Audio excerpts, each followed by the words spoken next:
کہ بے شک جو اللہ کے دوست ہیں انہیں کسی قسم کا کوئی رنج یا ملال نہیں ہوتا۔ اللہ کے جو محبوب ہیں انہیں کسی قسم کا کوئی رنج یا ملال نہیں ہوتا۔ اب اللہ کے دوست کون ہیں، اللہ کے محبوب کون ہیں، تو خاص طور سے بتایا گیا وہ نبیین کی ذات ہیں، پھر وہ صدیقین ہیں، شہداء ہیں، صالحین۔ پھر ان تمام صالحین میں امت محمدیہ صلی اللہ علیہ وسلم کے صالحین کا درجہ سب سے اونچا ہے، کیونکہ اللہ نے ساری امتوں میں حضور کی امت کو سب سے اشرف اور اعلیٰ بنایا۔ حضور پاک صلی اللہ علیہ وسلم فرماتے ہیں کہ جس طرح اللہ نے مجھے تمام انبیاء کا سردار بنایا اور تمام انبیاء میں مجھے جو مقام عطا کیا ہے ویسا مقام تمام امتوں میں میری امت کو عطا فرمایا۔ سبحان اللہ۔ اسی لیے اللہ تعالیٰ کے ارشاد ہے کنتم خیر امت اخرجت للناس تأمرون بالمعروف وتنہون عن المنکر۔ امت محمدیہ صلی اللہ علیہ وسلم سب سے بہترین امت ہے جو لوگوں کی طرف نکلتی ہے اچھائی کی تعلیم دیتے ہوئے اور ان کو برائی سے روکتی ہے۔ اس امت کا خاصہ ہے، تو اس میں خاص طور سے اب ہر ایک کی اپنی ذمہ داری بنتی ہے کہ جہاں پر بھی جو خرابی دیکھیں، جو برائی دیکھیں، اس کو اپنی زبان سے روکیں۔ اگر زبان سے نہیں روک سکتے تو قلم سے روکیں، اگر قلم سے نہیں روک سکتے تو کم سے کم اس کو اپنے دل میں برا سمجھیں۔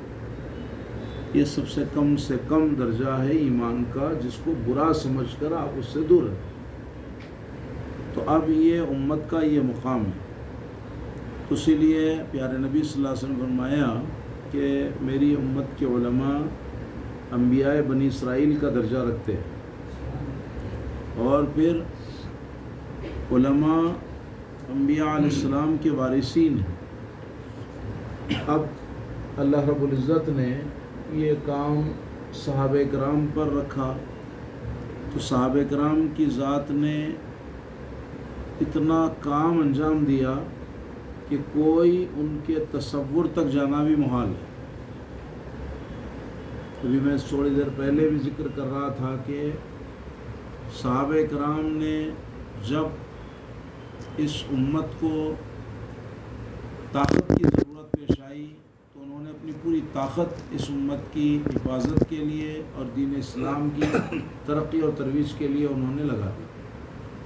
جب اس امت کے لیے، اسلام کے لیے پیسے کی ضرورت پیش آئی تو انہوں نے اپنے سارے خزانے اسلام پر لٹا دیے۔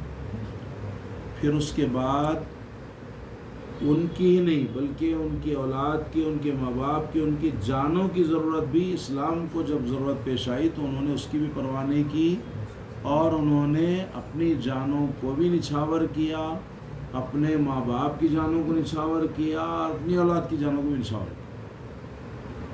تو یہ خاصہ صحابہ کرام کا ہے جو کسی کو حاصل نہیں ہو سکتا۔ اسی لیے روایت میں آتا ہے کہ حضور سیدنا شیخ عبد القادر جیلانی غوث اعظم الصغیر رضی اللہ تعالیٰ عنہ کا مقام اور مرتبہ تمام اولیاء اللہ میں ایسے ہی ہے جیسے تمام تاروں کے درمیان میں چاند چمکتا ہے۔ سبحان اللہ۔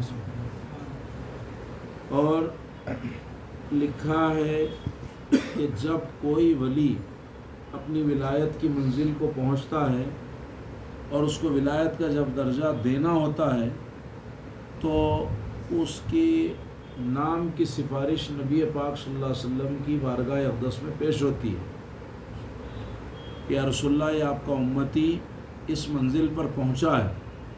تو رسول پاک صلی اللہ علیہ وسلم فرماتے ہیں کہ ان کی فائل کو، ان کے معاملے کو شیخ عبد القادر جیلانی سے رجوع کرو، ان کی رائے کیا ہے، اس کے بعد اس منصب پر ان کو فائز کیا جائے۔ تو جب تک حضور غوث پاک رضی اللہ تعالیٰ عنہ کسی کی ولایت کے لیے ہاں نہیں بولتے تو کوئی ولی بن نہیں سکتا۔ اسی لیے